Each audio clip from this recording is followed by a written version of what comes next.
Yes, we are back and we are with a great new story that chocolate has given to us. A teacher and a lawyer that stop their job and start to make chocolate, arriving to win a long number of awards and starting to arrive to incredible targets. Hello guys and welcome back in Chocozone podcast. We are back and we are really very happy to have people that asked to us to start with our episodes. Chocolate is really a trend and the chocolate makers are really a lot and they have a lot of things to say. Anyway, we are back and this time we are in Washington DC, the capital of US, where we meet Annabella and Dario, founders of Arcay Chocolates. Hello. Hi. Hello, how are you? We are well, we are well. Just one question. It is Arcay Chocolates or Arcay Chocolates? Because you are from Venezuela. Yes, we are from Venezuela, and in Spanish, it's Arcay Chocolates. It's my last name. Yeah. Let us know what about your brand, your company, where you are located, and so, please. Well, my company, the name, as I have just told you, is Arcay Chocolates. It is my last name because we wanted to give the name of myself, that is the one that creates all about chocolates. I'm very happy as a chocolatier that the best beans definitely are from my country. And your background, I mean, before you started to making chocolate, can you tell us something about you? Well, since I was a child, I always wanted to make things with my hands. I was very skillful, and but I didn't study as a pastry chef, but I was a teacher. I studied at the university, and I became a teacher. And but things in Venezuela became different and took some other ways. And one day I found myself taking a course of chocolate, and I never thought that I was going to begin making chocolates. But since the beginning, I touched the chocolate. I knew that was it, and I became in love with it. And here I am making chocolate since then. And you are from Venezuela, that, like we say, it is the country where there is the best cocoa bean in the world. And how did you arrive in Washington? And which kind of difficulties or challenges you had in Venezuela to create your production? And how did you start in US? Well, hello, my dear friends. My pleasure to be here. Let me talk to you about part of the history behind Arcade Chocolates. It's very interesting. Arcade Chocolate was born part of because we needed to create something to eat. Remember that we are coming from a country that has been in a very big political turmoil in the last 20 years. 23 years or no 23 we're in 2020 we're in 2021, yeah, 2006. in 2000 we came here to Okay. Washington to live. At that time we had just one kid, my daughter Annabella. Now she's graduated from the University of Maryland, and at that time I came here to get a master's degree. I'm a lawyer. I'm quite experienced in the chocolate industry because while I was practicing law in Venezuela, I was one of the lawyers of the importer of Ferrero chocolates to Venezuela. So Okay. at that time, that gave me a broad idea how was the market. And a chocolate business is a very good market. It's a very good business because I had some polls that they made for the business in order to make the importation of Ferrero to Venezuela. Mhm. So in 2006, we have the fortune to have a boy, and his name is Tomas, who is my youngest boy, our youngest boy. He came to life premature, so we didn't have any insurance at that time, so we needed to find a way how to get the money to pay the hospital. Oh, wow. Wow. So once Annabella told me, well, Dario, are you going to still practicing law? Yeah, I don't have any other choice. I need to go ahead. Well, but it's difficult, because I need to re-study again with the new constitution by former President Chavez at that time. So what we did was we started making cakes. And I remember that I was in the Andes of Venezuela, about 575 kilometers from Caracas, where we used to live. And she told me, Annabella, hey, Dario, I heard, and I talked to the guy who lives in Maracaibo. Are you close to there? Yes, I'm close to there. Okay, go to Maracaibo. I know you got some money because you sold a property down in the Andes of Venezuela, and get an oven that we needed to make some cakes. Okay, how many cakes? I don't know. Somebody placed me an order of approximately 3,500 cakes. Really? Are you gonna make them? I just say, come on, Annabella, you're gonna make them. Okay, let's do it. And we did it. And let me tell you, my house was a complete bakery at that time. So we succeeded with that order, and I paid. I pay off all my debts regarding the hospital and everything, and I left some money into the pocket, and I told Annabella, hey, I'm tired. This has been a very difficult year with the boy. Now, thanks God, Tomas is fantastic. Annabella, my daughter, she's great. She's getting older.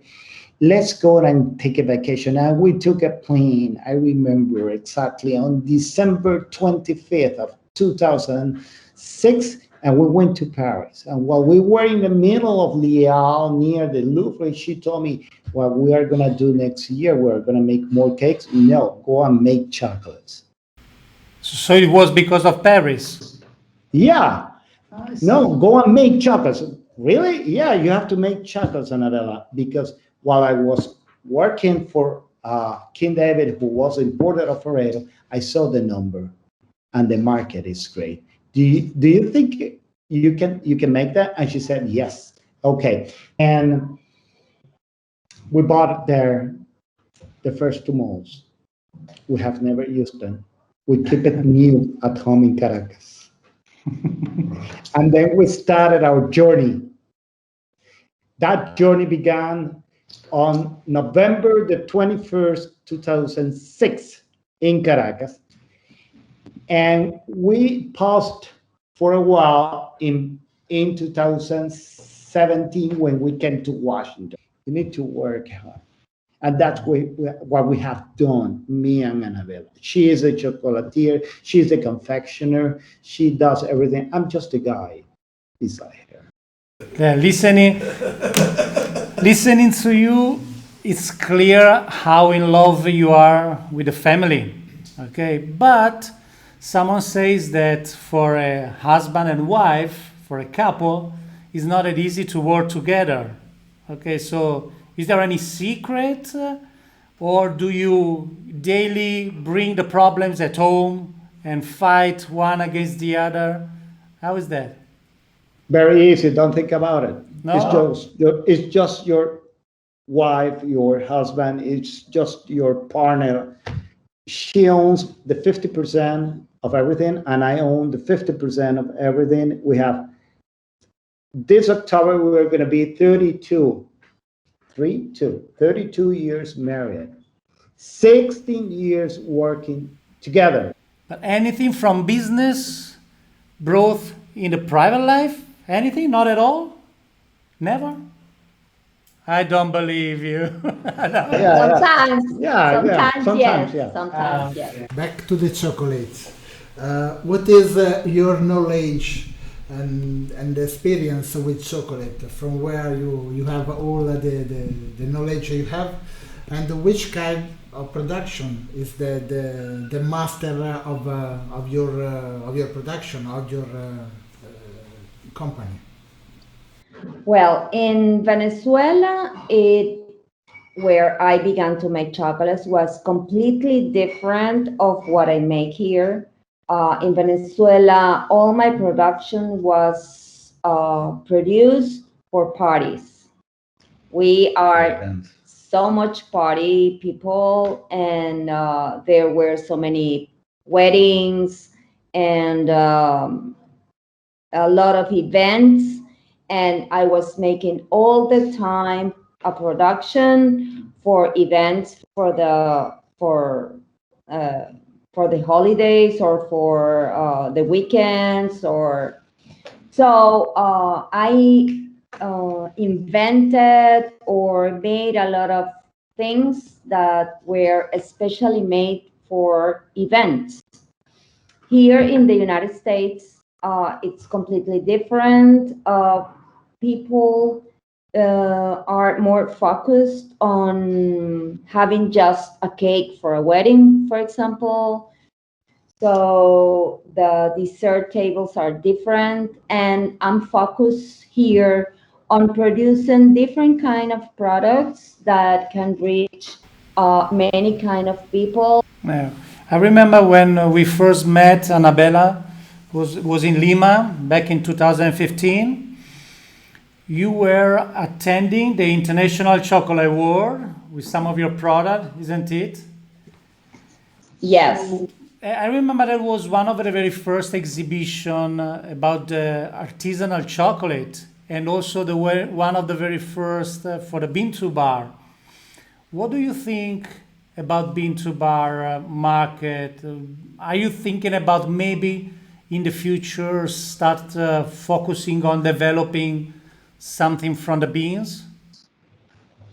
well, that is something that I have always talked to Dario, and very because of the wonderful beans that we have in Venezuela, because of the the the really fine chocolate that you can get from that beans. I have always talked to Dario that I would love to make chocolate from bean to bar, made by ourselves. Of course, we are in the process of growing here in the United States, and everything goes step by step. And that's the way I like to make things, and that's the way Dario likes to make things, because we think you cannot produce everything at a time. I think you should um,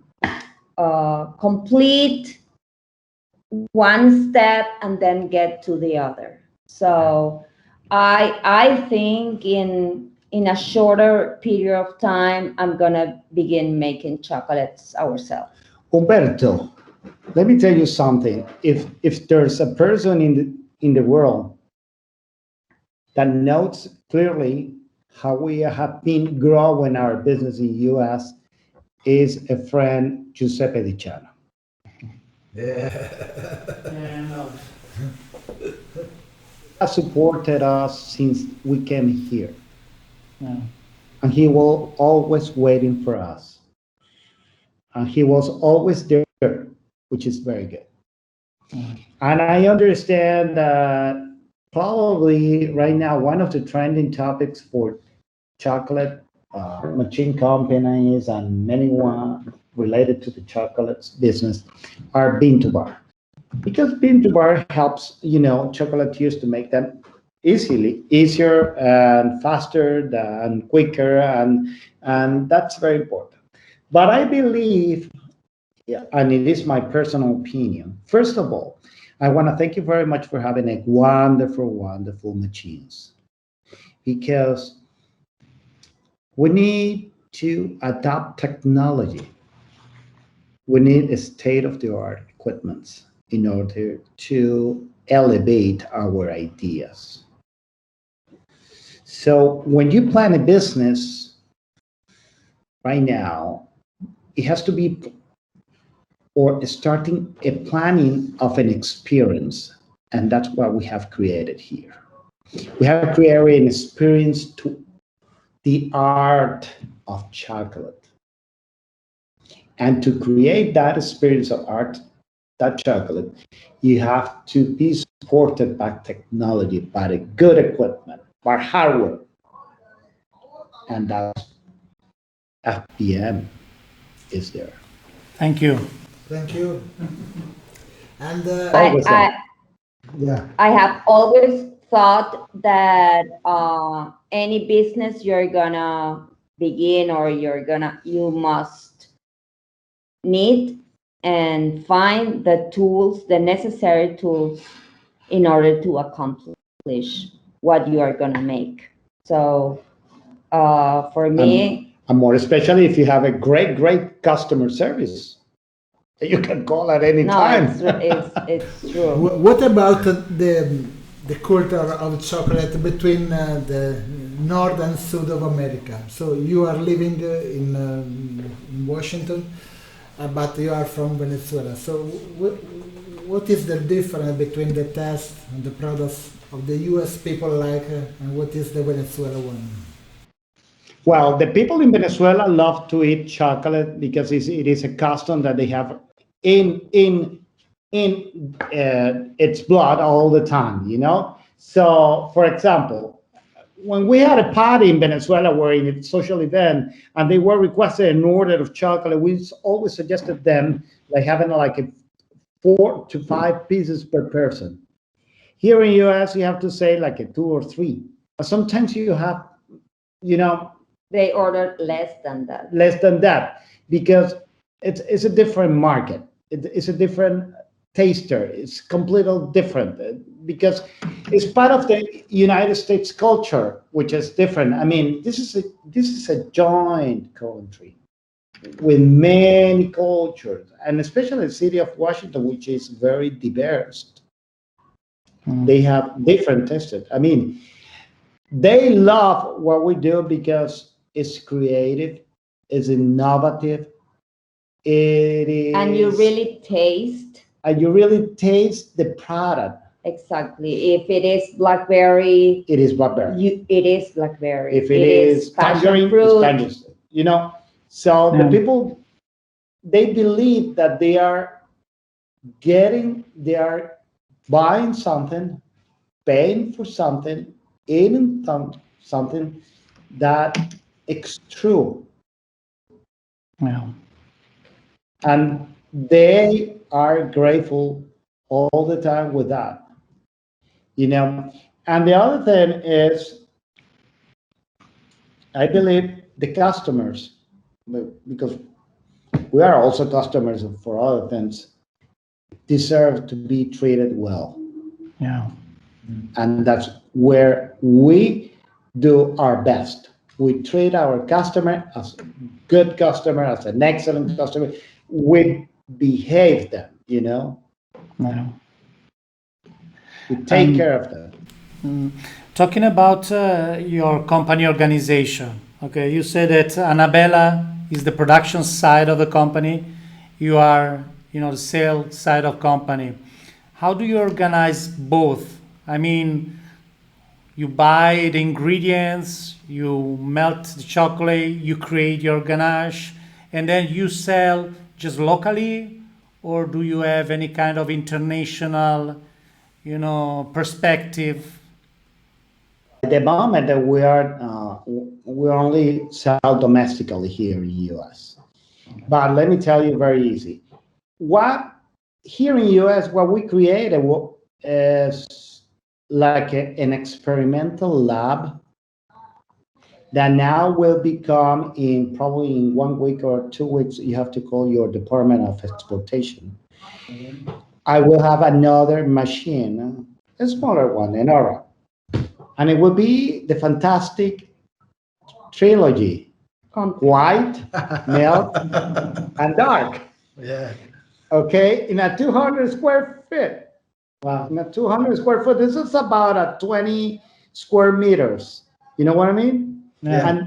And everything is manageable. It's great. We can do how many truffle? The last one, I think you make at one 1,500, like 1,500 in a day here, More or less. more or less. Well, We can but do at many the things. moment here, we are having a very problem. I don't know where are the employees. There are no That's a problem that we have. employees. So I'm practically working alone. And I have tried to find people to work, but there is something, I don't know what's going on. People don't want to work, or I don't know. I don't know what's going on here. So, But if you have a 25 kilograms hour temperature machine, but how do you arrange the production, Annabella? I mean, you first produce all the shells, and then you dismold it, and then all the different ganache. no, there is a day, for example, Mondays, that I prepare the ganache first, and so I have all them ready in order to use them during the week. So I prepare my ganache, I store them, and then the next day I begin to prepare them all. So I clean them, I paint them, I mold them, and then I begin to fill the molds. And yes, because this is very important for the podcast. We are at La Cosecha. La Cosecha means the harvest in English. This is a foothold in an old area of Washington D.C. that was completely renewed. It is fantastic. There are 14 vendors. There are 14 vendors here, 14 businesses, and all of them has a history behind to tell. For example, El Cielo restaurant, it has a Michelin star.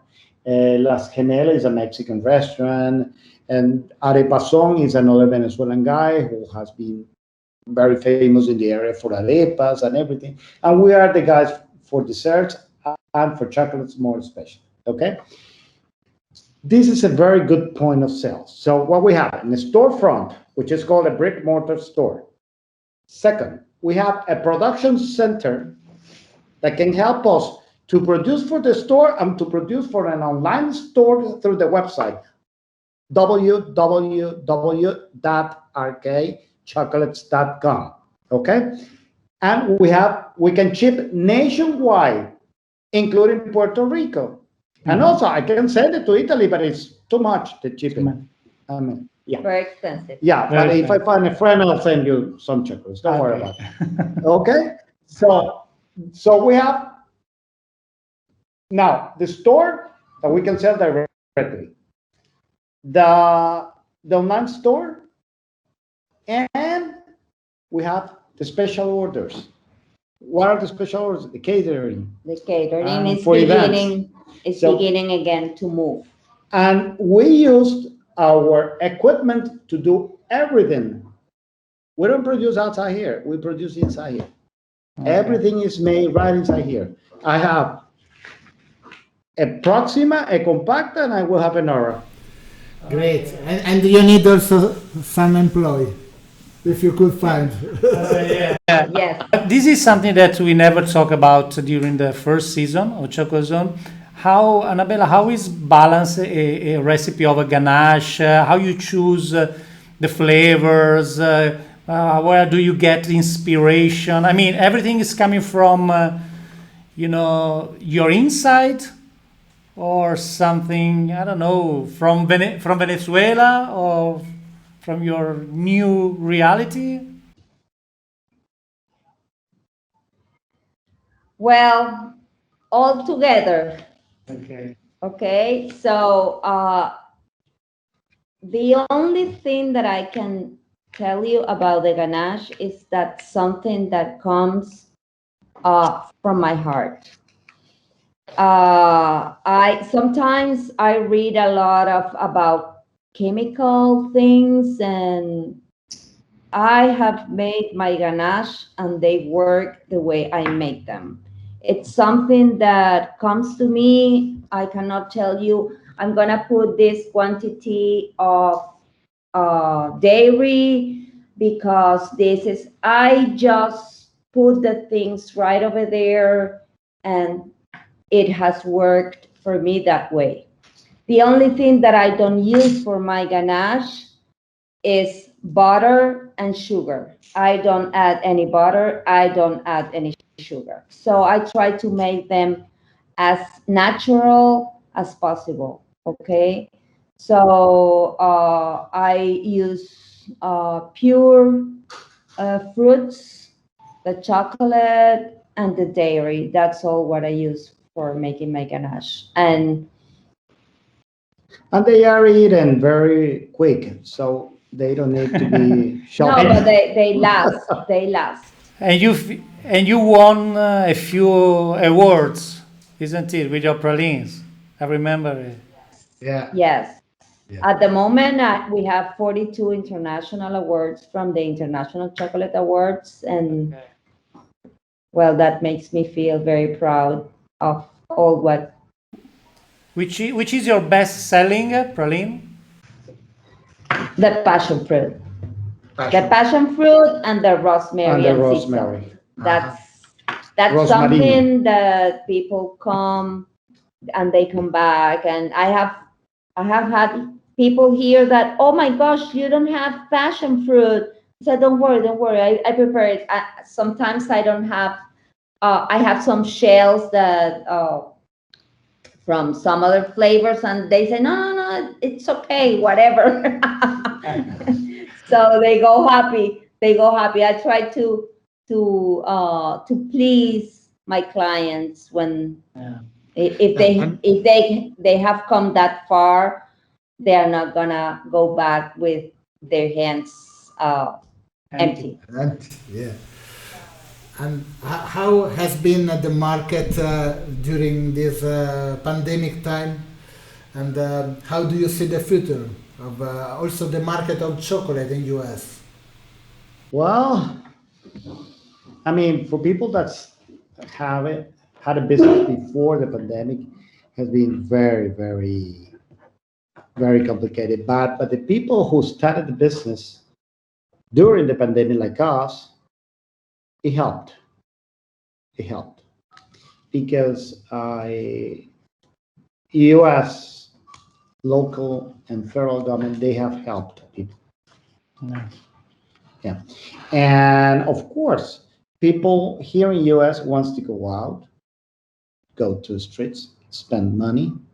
They don't want to be at home, No, but they want to support but they want to support local. and they They want support to local. support. They are looking for something different. Yeah. They are a little bit tired of all those companies that are all over the United States.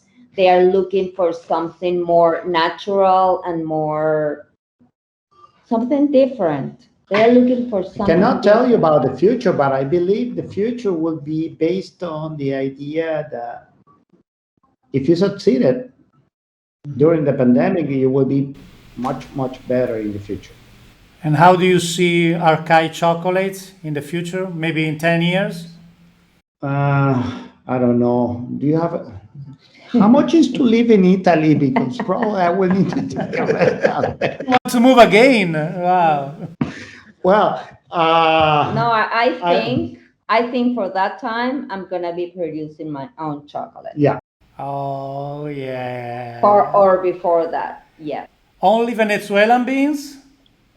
No. No. What can I find there? Yeah. Here in Italy, nothing. No Italian cocoa beans. No, but if you're gonna make chocolate with olive beans, of course they will need to be at least Latin American beans or South American beans, not African beans, because we're still believing that in fair trade, and that's very important for us. And no matter if the cocos comes from Chiapas, Ecuador, the Dominican Republic, Venezuela, whatever, but fair it trade. has to be fair trade. You have to be from not children in the middle, and we need to focus on that. And probably we're gonna start very soon. I heard that you guys have a very good machines for that. Give me some time. So we have finished this first episode of the second series, and I thank you a lot. Thank you very much Thank you for very your much. time and for your experience that you have It's been given to us. amazing. Yeah, yeah. It's been amazing and very interesting. I'm not gonna tell you thank you very much in English. Grazie mille. Grazie Caro mille. amici. Thank you. Ma che Grazie. dice, ma che Grazie dice? mille. My pleasure to be here, and come and visit us whenever you like. Okay? You have a friend here. You can send all of the people to see our machines here, how they work, how they look, everything. Okay? Okay. Thank you, my friend. Thank you very much. Thank you. Ciao. Bye. Ciao, ciao.